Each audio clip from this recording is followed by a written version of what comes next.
Hello and welcome everybody to this series where we will be covering part 3 of the Constitution, that is fundamental rights, all the articles from 12 to 35. In this particular video, we will be covering Article 12 comprehensively. This will be helping you in your preparation in prelims as well as GS paper 2. We do have a request. If you like the content, do like, share and subscribe Exact IS on YouTube and follow us on Instagram. So let's get started. तो हम लोग पहले एक चीज समझते हैं. Rights and duties are two sides of the same coin. अगर किसी का कोई right बनता है, मतलब किसी और का एक corresponding duty भी बनता है to not violate that right. यानी my right to walk on public streets will give rise to or impose a duty on you to not create problems when I walk on such street. Similarly, all fundamental rights that have been given under Constitution create rights for the citizens and even to certain extent non-citizens. It is the state जिसका duty बनता है to protect all such rights. तो article 12 क्या कहता है? Article 12 in the Constitution of India 1949 ये कहता है, in this part, unless the context otherwise requires, the state includes the government and the Parliament of India and the government and the legislatures of each states and all local or other authorities within the territory of India or under the control of the government of India. इसका ये मतलब है Article 12 defines state. The need to define state इसलिए है क्योंकि as I said, every right gives rise to a corresponding duty. इससे responsibility and accountability establish होती है. अगर किसी भी citizen का rights violate होता है due to some state action या inaction, then state shall be held liable for it. Therefore, we need to define exactly who or what exactly is the state in order to hold them accountable. Yani, if I have a right to enjoy clean air, state has a duty to ensure such clean air and can be held liable for polluting it. But before we can hold state liable, we need to define ये state है क्या. जैसे आप लोग देख सकते हैं, according to article 12, state include करता है executive and legislative organs of the union government as well as state governments. इसमें और भी इंक्लूडेड है all local authorities such as municipalities, panchayats etcetera. और भी statutories as well as non statutory bodies such as life insurance corporation, central information commission, Lokpal etcetera भी included है. State, although defined in Constitution, इसको comprehensively नहीं define किया गया है. Therefore, अभी फिलहाल onus है judiciary के ऊपर to define state unless an act of parliament does so. Local authorities जो mentioned है Article 12 में is defined in an enactment called General Clauses Act 1897. As for other authorities, Supreme Court ने एक landmark judgment which is R.D. Shetty versus International Airport Authority of India में 5 tests lay down किया to determine what can constitute as other authority or what can be considered as other authority. Under this, other authority is one where the entire share capital is owned or managed by state. It enjoys monopoly status. Third, department of government is transferred to corporation. Fourth, functional character is governmental in essence. Fifth, deep and pervasive state control exists. And sixth, whether it is an object of authority. R.D. Shetty से भी ज़्यादा important है the landmark judgment of Ajay Hasya. In Ajay Hasya versus Khalid Mujib, the Supreme Court laid down the test to determine what would constitute as state. To determine what are the other authorities that fall under the definition of state, we need to see number 1, whether the share capital of the corporation is held by the government. Number 2, whether the financial assistance of the state meets almost the entire expenditure of the corporation.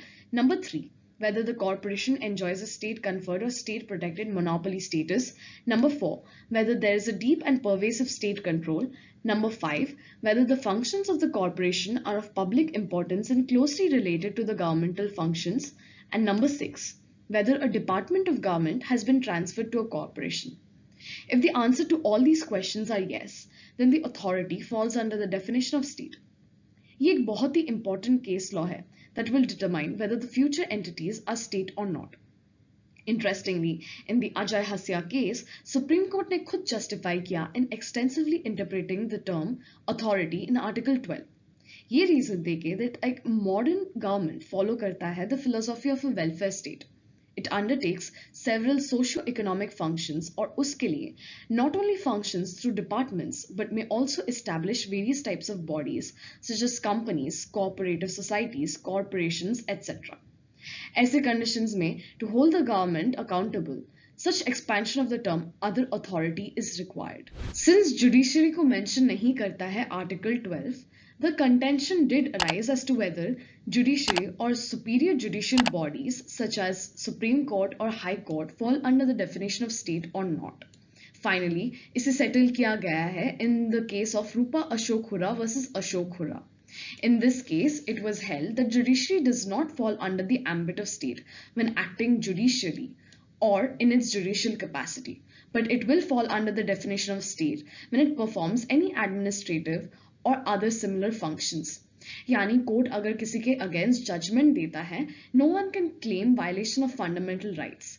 लेकिन for administrative works such as granting of licenses, hiring and training court clerks or conducting exams, etc., court can be or judiciary can be held liable. बहुत सारे disputes हैं regarding whether the BCCI यानी Board of Control for Cricket in India falls under the definition of state or not.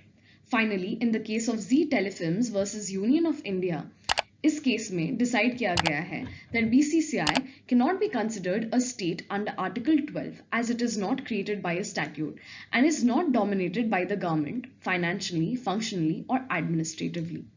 ये बहुत ही एक important judgment है क्योंकि इस judgment में एक और criteria is created, that is for an authority to fall under the definition of state, it has to be created by a statute यानी an enactment or a law. और एक चीज deep and pervasive control and financial assistance पे emphasis किया गया है और in order for an authority to fall under the definition of state. अब हम आते हैं पीएम केयर्स फंड पे, which is an extremely relevant topic for your exam and very much current affairs based. So the question is whether PM CARES fund falls under the definition of state or not. PM CARES fund एक ऐसा emergency fund है that was created to extend assistance to the citizens of India during COVID-19 pandemic. PM CARES fund के trustees हैं the Prime Minister of India, the Defence Minister, the Home Minister and the Finance Minister of India. Prime minister's office यानी PMO ने Delhi high court को inform किया that the PM CARES fund does not fall under public authority as defined by the Right to Information Act, nor does it fall under Article 12 of the Constitution because it's a public charitable trust and it is not created by any state legislature nor by the Constitution. Delhi high court पे argue किया गया था that PM CARES fund should fall under the definition of state as it was formed by the Prime Minister for the citizens of India. PM CARES fund के website पे the picture of the Prime Minister can be found as well as the national emblem. The website also uses .gov.in.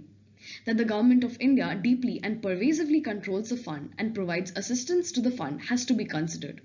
It performs a public function which is similar to the government function.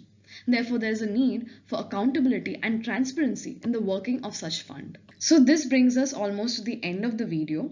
Here's a model question for you related to Article 12 that will help you for your mains GS paper 2.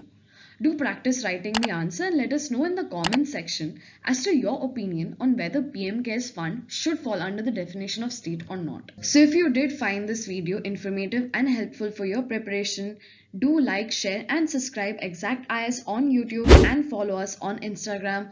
I'll see you guys in the next video.